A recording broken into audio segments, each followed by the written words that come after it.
किसी भक्त ने प्रश्न पूछा है, अन्याय से कमाया हुआ धन मनुष्य के पास में कब तक रुकता है? अन्यायोपार्जितम द्रव्यम 10 वर्षाणि तिष्ठति। अन्याय से उपार्जित किया हुआ धन, अधर्म से इकट्ठा किया हुआ धन ज्यादा से ज्यादा मनुष्य के पास में 10 वर्ष तक ही रहता है। फिर क्या होता है? प्राप्ते चा 11 वर्षे समूलम शीघ्रम विनश्यति। 11वां वर्ष लगते ही वो धन आपकी मूल पूंजी को भी लेकर के विदा हो जाता है।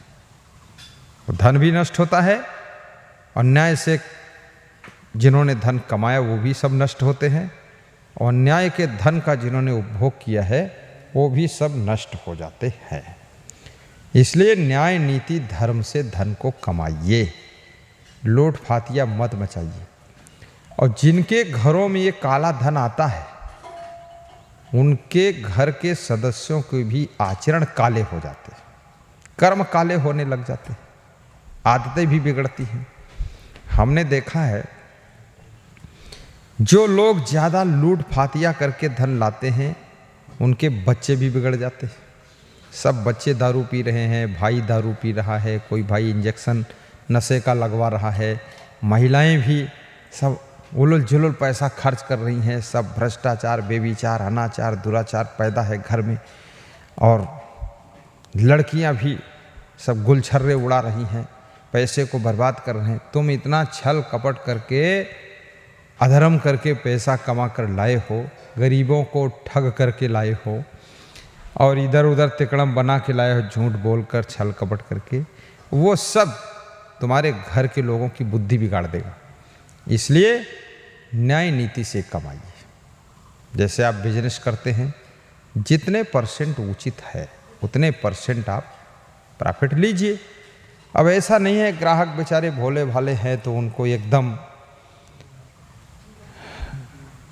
लूट लेना, वो गलत बात है। और फिर गलत ढंग से बिजनेस भी करने से और गलत तरीका अपनाने से और लूट फातिया करने से वो लंबे समय तक उसका उद्योग धंधा नहीं चल सकता है। फिर वो बीच में बैठेगा, डाउन होगा, डिस्टर्ब होगा। इसलिए ईमानदारी से और सच्चे मन से कीजिए। अन्यायोपार्जितम द्रव्यम 10 वर्षाणि तिष्ठति। प्राप्ते चा 11 वर्षे समूलम शीघ्रम विनश्यति। 11वां वर्ष लगते ही वो घर की पूंजी भी लेकर के वो धन चला जाता है।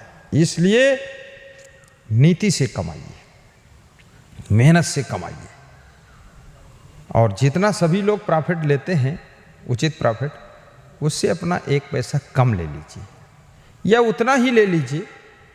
ऐसा भी नहीं है कि आप जैसे 10 रुपये का सामान लाए हैं कंपनी से या होलसेलर से, तो आप 10 रुपये का बेचेंगे तो आपकी दुकान नहीं चल पाएगी, आपका सब बैठ जाएगा सिस्टम। क्योंकि वहाँ दुकान पर जाने के लिए, लगेज वाहन ले जाने के लिए सब डीजल खर्चा, वाहन खर्चा, आपके समय का खर्चा, मोबाइल का खर्चा, और आपके लेबरों का खर्चा, और आपकी दुकान भी है, वो भी 20 लाख की दुकान बिल्डिंग बनी, उसका खर्चा, बिजली का खर्चा, और वहाँ जो कर्मचारी उनके वेतन का खर्चा, और साथ साथ में पंखों का खर्चा, कूलर का खर्चा, और जो आते हैं ग्राहक उसको भी चाय नाश्ता भी कराना पड़ जाता, वो भी खर्चा, और कभी कभी नुकसान हो गया वो भी उसी में। तो ये सब कुल मिला करके कुछ प्रॉफिट तो आपको लेना पड़ेगा। वो प्रॉफिट लेना अन्याय नहीं है, वो अधर्म नहीं है। जैसे आप सर्विस करते हैं तो वेतन तो आपको लेना पड़ेगा। वेतन नहीं लोगे, अब दिन भर वहाँ सर्विस में रहोगे तो आपकी व्यवस्था फिर बिगड़ेगी। वेतन नहीं लोगे, आप काम कैसे कर पाओगे?